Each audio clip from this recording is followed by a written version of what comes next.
Hello বন্ধুরা, welcome back to my channel. সবাই কেমন আছো? আশা করছি সবাই খুব ভালো আছো, সুস্থ আছো। আমরাও বেশ ভালো আছি। তো আজকে আরও একটি নতুন ব্লগ নিয়ে চলে এসেছি তোমাদের সামনে। তো আজ হচ্ছে রবিবার আর এখন বাজে বেলা 9টা। তো তোমাদেরকে সাথে নিয়ে আজকে ব্লগটা এখান থেকে শুরু করছি। আশা করছি তোমাদের খুব ভালো লাগবে। আর আমার সকাল সকাল স্নান করে পুজো দেওয়াও হয়ে গেছে। আর এখন ওরা ফ্রেশ হয়ে দুজনে মিলে গেল বাজারে। আর আমি এখন এই যে ভাত বসাবো। তো ভাতও হয়ে গেছে আর এদিকে করছি হচ্ছে ঢ্যাঁড়স ভাজা। আর ঢ্যাঁড়স ভাজা করে ওদিকে মেয়েকে আর মেয়ের বান্ধবীকে খেতে দিয়েছি। আলু সেদ্ধ, ঘি, ঢ্যাঁড়স ভাজা দিয়ে ভাত খাচ্ছে। আর এই যে এদিকে বাজারও চলে এসেছে। আজ তো রবিবার আর আজকে পড়া ছিল না। তো কালকে যেহেতু মেয়ের পরীক্ষা আছে, তো ওই জন্য আজকে স্যার ওদেরকে পড়াবে। তো একটু দেরি করে আসবে বলছে। তো ওই জন্য মেয়ের খিদে পেয়ে গেছে। তো ওই জন্য ওদেরকে ভাত দিয়ে দিলাম। তেল বাড়ন্ত হয়ে গেছিলো, এই যে এখনই নিয়ে আসলো। তো তেলটাকে ঢেলে নিলাম। আর এখন করব হচ্ছে মাছ ভাজা। সকালে মাছ ভাজা দিয়ে ভাত খাবে বলছে, তো ওই জন্য তাড়াতাড়ি করে মাছটা ধুয়ে লবণ হলুদ মাখিয়ে নিয়েছি। আর এখন মাছ ভাজা করব। আর নিয়ে এসেছে কাতল মাছের মাথা। তো ওটা আর এখন ধুলাম না, আগে সকালের খাওয়া দাওয়াটা সেরে নিই, কারণ খিদে পেয়ে গেছে। আর নিয়ে এসেছে যে শশা, তো এখন শশা কাটবো। তো ভাবলাম যে শশাগুলোকে একবারে ধুয়ে ঝুড়িতে করে রেখে দিই। তো সকালের খাওয়া দাওয়া সেরে তারপরে এই যে চলে এলাম ঘরে। তো ভাবলাম যে আগে বিছনাটা গুছিয়ে নিই, কারণ একবার রান্নাবান্না শুরু করলে তারপরে না অনেকটা দেরি হয়ে যায়। তো ওই জন্য এখন ঘরের কাজকর্মগুলো করে নেব। আর এখন খুব একটা বেলাও হয়নি, তো ওই জন্য ভাবলাম যে আজকে ঘরের কাজগুলো আগে করে নিই, তারপরে রান্নাবান্না করব। যেহেতু আমরা সকালে ভাত খাই, তো ওই জন্য না আমাদের দুপুরে খাওয়াটা অত তাড়াতাড়ি হয় না, খেতে খেতে অনেকটাই দেরি হয়ে যায়। এখন হাতে কিছুটা সময় আছে, তো ভাবছি যে এই ঘরের কাজকর্মগুলো করে আজকে ওই ঘরটা একটু পরিষ্কার করব বলতে একটু মোছামুছির কাজ করব। আজকে না একটু ঘুম থেকে দেরি করে উঠেছি, কারণ আজকে মেয়ের পড়া দেরি করেছিল। তো ওই জন্য সকালে আজকে একটু দেরি করে ঘুম থেকে উঠেছি।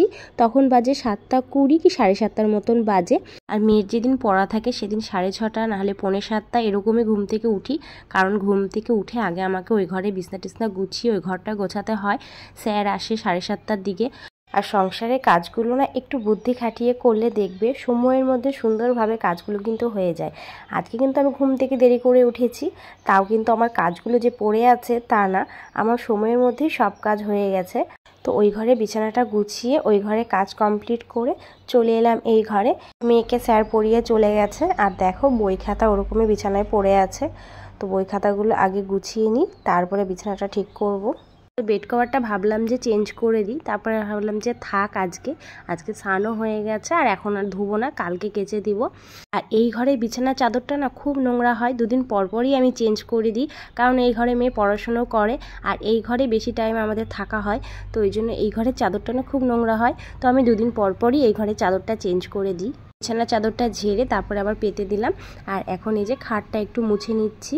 তো ওই ঘরে যেমন প্রতিদিন ঘর গোছানোর সময় একটা কাপড় নিয়ে হালকা করে সব মুছে দিই, কিন্তু এই ঘরে আমাকে সেটা করতে হয় না, কারণ এই ঘরে না অতটা ধুলো পড়ে না, আর ধুলো পড়লেও না বোঝা যায় না। ওই ঘরে যেমন ধুলোটা খুব বোঝা যায়, তো ওই জন্য এই ঘরে আমাকে অতটা প্রতিদিন মোছামুছির কাজ করতে হয় না। অনেকদিন পরপরেই আমি সব কিছু মোছামুছি করি যখন দেখি যে খুব ধুলো পড়ে গেছে। আর ওই ঘরে ফার্নিচারগুলো সব সাদা, ওই জন্য পরিষ্কার করে না রাখলে না দেখতে খুব খারাপ লাগে। খাট মোছা হয়ে গেছে। তারপরে এই যে ছোট্ট ওয়ার্ডরোবটার উপরে মেয়ের সব বই খাতাগুলো থাকে, কাপড়টা পাতা ছিল, তো এটা ঝেড়ে আবারও পেতে দিলাম। আর এখন বইগুলোকে সব গুছিয়ে রাখবো। তো এই কাজটা আমাকে প্রতিদিনই করতে হয়, কারণ মেয়ে পড়ার সময় বই খাতা নেয়, তারপরে ও ওর মতন করে গুছিয়ে রাখে। ও অতটা সুন্দর করে গুছিয়ে রাখতে পারে না, ওই জন্য আমি যখন ঘর গোছাই তখন আবার বইয়ের থাকটা একবার সুন্দর করে গুছিয়ে রাখি। তো বইগুলো সব গোছানো হয়ে গেছে। এখন এই যে ওয়ার্ডরোবটা একটু মুছে পরিষ্কার করে নেব। তো কলিন দিয়ে মুছলে ভালো হতো, তো কলিনটা তো শেষ হয়ে গেছে, অনেক দিনই হলো, আর আনাও হচ্ছে না, আসলে মনে থাকে না। তো এখন সেলাই মেশিনটাকে একটু মুছে পরিষ্কার করে নেব। মেশিনের উপরে যে জামা কাপড়গুলো ছিল, তো এগুলো আমাদের না, এগুলো সব সেলাই করতে দিয়েছে। তো এদিকে যে জামা কাপড়গুলো আছে যেখানে বেশি, তো এগুলো আমার করা হয়ে গেছে। আর এদিকে এখন আছে 3টা নাইটি, তো এই নাইটিগুলো আজকে সন্ধ্যেবেলায় সেলাই করে রাখবো। সারাদিনে না আমার সেলাই মেশিন নিয়ে বসাও হয় না, কখন বসবো, সারাদিনই কিন্তু কাজ থাকে। আর দুপুরের পর যে ছেলে ঘুমায় তখন একটু না শুলে ভালোও লাগে না, তাছাড়া আমার ভিডিও এডিটের কাজ থাকে। তো ওই জন্য আমার দিনের বেলায় না সেলাই মেশিনে অতটা বসা হয় না।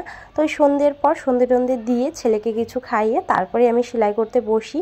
দুই ঘরের কাজ করে তারপরে ঘরগুলো পরিষ্কার করে ঝাড় দিয়ে নিলাম।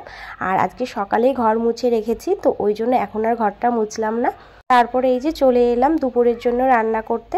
সকালে তো মাছ ভাজা দিয়ে ভাত খাওয়া হয়েছে, আর এই যে কটা বাটা মাছ রয়েছে। তো আজকে না বাটা মাছ দেখে আমার ইচ্ছে হচ্ছিল গাছ থেকে সজনে ডাঁটা পেড়ে নিয়ে এসে সজনে ডাঁটা দিয়ে মাছের ঝোল খেতে। তো ওই কটা মাছ আছে, তো ওই জন্য আর ঝোল করলাম না। আর আমার হাজবেন্ড না বাটা মাছটা ভাজাই পছন্দ করে, ঝোল করলে অতটা ওর ভালো লাগে না খেতে। তোমাদের সাথে কথা বলতে বলতে এদিকে কিন্তু রান্না আমার প্রায় শেষের দিকে। তো মাছের মুড়োগুলোকে ভালো করে ভেজে নিয়ে তারপরে আলুগুলো আজকে একটু আলাদা করে ভেজে নিয়েছি। তো এই যে ঝোল ফুটে গেছে, এবার মাছের মুড়োগুলোকে এক এক করে দিয়ে দিলাম। একটু ফুটে গেলে নামানোর আগে একটু গরম মশলা দিয়ে নামিয়ে নিব। রান্নাবান্না করে রান্নাঘরের কাজকর্ম সেরে এই যে খেতে বসে পড়েছি। আর আজকে অনেক দিন পর দুপুরে আমরা সবাই একসাথে খেতে বসেছি। হ্যালো বন্ধুরা, তো এখন বাজে সন্ধ্যে 7টা। তো এই যে ছেলের জন্য এখন ম্যাগি করে নিয়ে আসলাম, তো ছেলেকে এখন ম্যাগি খাওয়াবো। আর আজকে বিকাল থেকে এত সুন্দর হাওয়া দিচ্ছে, তো ওই জন্য ঘরের জানলাগুলো সব খুলে রেখেছি। তো সন্ধেবেলায় দোকান থেকে কিছু জিনিস নিয়ে এসেছিল, তো এগুলো এভাবে প্লাস্টিকে ধরা ছিল। তো ভাবলাম যে এখন গুছিয়ে রাখি। তো পাঁপড়গুলোকে কৌটোর মধ্যে ঢেলে রাখলাম, আর ম্যাগিটা পাউরুটিটা ফ্রিজের মধ্যে রেখে দিব। আর ছাতুটা খেজুরটা ঢাললাম না, প্যাকেটে রেখে দিলাম। আর এই কটকটি ভাজাটা এখন খাবো। তো এটাকে তো আমরা কটকটি ভাজাই বলি, তোমরা কে কী বলো আমাকে কিন্তু কমেন্ট করে জানিও।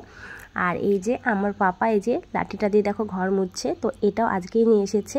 এর আগে যে ঘর মোছার লাঠিটা ছিল তো ওটা আমার ভেঙে গেছিলো, ওই জন্য আনা হলো। আর এটা দিয়ে না আমার মুছতে খুব সুবিধা হয়, আর মোছাটাও না তাড়াতাড়ি হয়ে যায়। তারপরে এই যে চলে এলাম রাতের জন্য ভাত বসাতে। তো ভাত বসিয়ে দিয়ে এই যে এখন বসেছি সেলাই করতে। তো এখন কিছুক্ষণ সেলাই করব, 3টে নাইটি আছে, 3টে নাইটি সেলাই করব। আর এই পুজোর আগে আর এই পয়লা বৈশাখের আগে না সেলাইয়ের কাজটা একটু বেশিই থাকে। তো ওই জন্য এখন প্রতিদিনই একটু করে সেলাই নিয়ে বসতে হবে, নাহলে আবার চাপটা বেশি হয়ে যাবে। আর প্রতিদিনের কাজগুলো করে নিই না, তাহলে না সেলাইটা অত জমে না আর চাপটাও পড়ে না। মেশিনের কাজ হয়ে গেছে, এখন এই যে নাইটির সামনেটা কেটে বোতামের ঘর করছি।